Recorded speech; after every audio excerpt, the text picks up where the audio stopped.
Now, Logan, I can assure you, you won that nomination on your own merits. Sure. Geraldine, I know you had something to do with it. Oh, that's nonsense. I have long since retired from the battlefields of politics. Everybody on that nominating committee knows you and owes you, and you tell me that you didn't drop even one little word in somebody's ear, huh? Logan, I didn't speak a word to any member of that selection committee. They simply thought you were the one who could win in November, and that's all there was to that. Well, I'm going to do my best to prove that they were right. This is such a wonderful day, and I'm so happy. I have every confidence that this is just going to be the beginning of a long string of successful campaigns for you. Well, let's take them one at a time, shall we? Could I get you something to drink, some coffee or No, something? no. I think you should sit down. All right. And you should tell us what your first official act as the party's candidate will be, and then Geraldine will give us some advice. Yes. No. I have no intention of interfering. Oh, interfering. Your help would be invaluable. You know all the best restaurants in town. How's that again? Well, can you think of a better way to start off a successful political campaign than by celebrating the nomination? Let's party tonight, yes, right? I think that's a great idea. All right, now I'll volunteer to babysit with Jamie so you two can celebrate. Oh, no, you don't. This is going to be a family celebration. That means I want you with us. Thank you, Logan. I'd love that. I'm Good. sure Mrs. Harris can take care of Jamie. Terrific, then. I will be on my way now because I promised Draper that I would have lunch with him, and I tell you, feeling so good, just might let him pick up the check. Congratulations again. Thank you again. I will see you later. Goodbye, Mr. District Attorney. Goodbye, my dear. That young man is walking on air, and that's as it should be.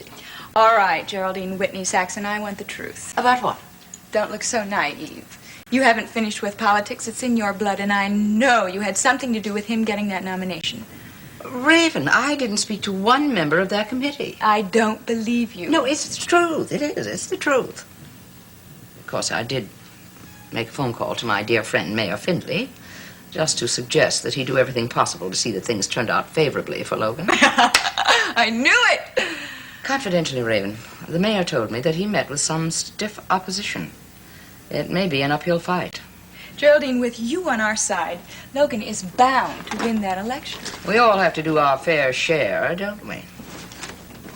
You know, my dear, if my political friends trust me enough to heed my suggestions, then I would hope you will pay attention to what I'm about to say, too.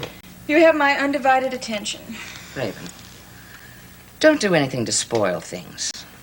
Spoil things? Getting the nomination was one thing, but inviting the approval of the voters is something over which I have no control. So? You're going to be very much in the public eye for the next few months. You're going to play a crucial role in establishing the right image for your husband. Well, don't worry. I won't eat my peas with a knife. From now on, your behavior must be exemplary. One step out of line, and it could cause a lot of problems.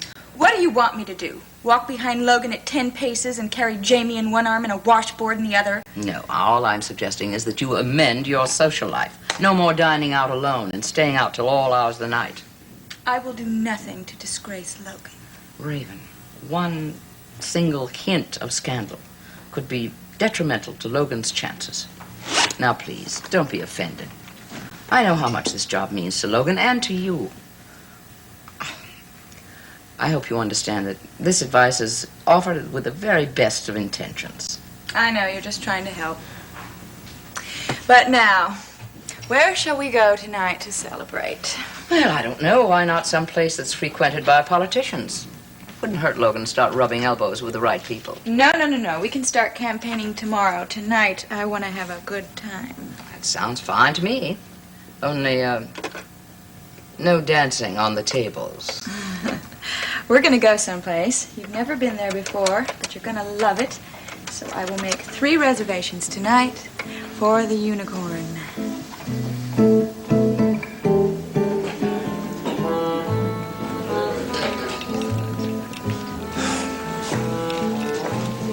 Looking for an honest lawyer? No, a late one. Sit down. That's me. Yeah. Logan, you don't know how happy I am for you. Oh, that makes 2 of us. I thought I was going to spend the next couple of months sending out resumes, trying to find a job. Instead, I'm going to be knee-deep in a political campaign. Which is right where you want to be. Exactly. Now, tell me, have you started plotting your campaign strategy yet? I got that all figured out. See, all I have to do is convince the voters that a vote for Logan Swift is a vote for America, for apple pie, Mom, the flag. Do you have any ideas how I can do that? Well, I don't think I'm going to be of much help to you. I'm not exactly an old hand. I'll take any advice I can get. I'll tell you what I'll do. I'll give you as much help as I can for as long as I can. Terrific. But the truth is, when election day rolls around, I may not even be in town to vote for you.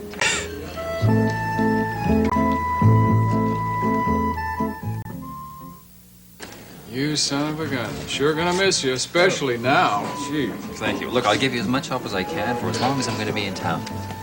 Instead, though, you'll be off in New York preparing cases to be argued in front of the Supreme Court. Well, the fact that the firm of Seward, Paxton, and Whiteside is willing to trust me with their entire criminal law division is not bad. All right already. I'm impressed. Looks like things are coming up roses for both of us. I only wish it could be all good news. What do you mean by that? Well, April realizes that this job is a once-in-a-lifetime opportunity. Yeah, she still feels bad about having to relocate. I can understand that. Yeah, I feel bad about it too, Logan. But I've been thinking about it, though. There's nothing more that I want than this job in New York City. I don't blame you. A prestigious law firm, a junior partnership, big bucks. There's more to it than that. I've been analyzing. I've been asking myself, why does this job seem so important to me when it's creating such a big problem with April? Now, don't tell me you're feeling guilty about being ambitious. No, it's my father, Logan. I mean, he's the reason this job is so vital to me. Your father? Yeah. How do you figure that? Well, a long time ago, when I was living with my father in New York City, he applied for a job with Seward and Paxton. They turned him down. So what do you think? You're going to be showing up your father or something if you take this job? No, I'm not competing with him.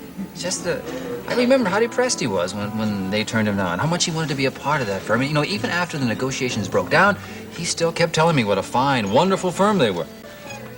Draper, maybe what was right for Ansel Scott is not right for Draper. Logan, the point is he never lost his envy for them or his respect for the kind of work they did.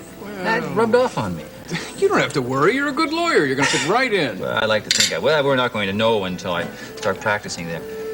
God, Logan, there's nothing more in the world that I want than to be part of that firm.